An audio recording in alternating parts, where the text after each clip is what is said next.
I'm Timothy Sams, president of SUNY Old Westbury, and I'm standing at the site of what will be our newly renovated and expanded natural science building. It's an exciting time for the sciences here at SUNY Old Westbury. Our programs continue to grow, and we've recently added majors in physics and bioinformatics. Our new science building will have additional labs to support this growth, as well as allow for some specialized teaching in areas such as forensics and advanced physics.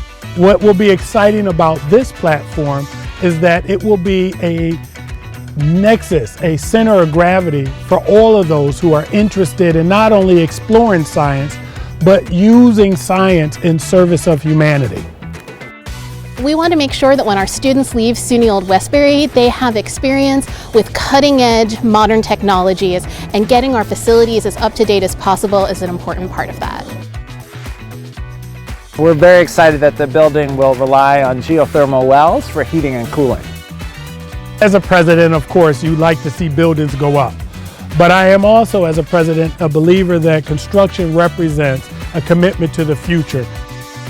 SUNY Old Westbury is going to deliver the STEM workforce and the STEM leadership that we need.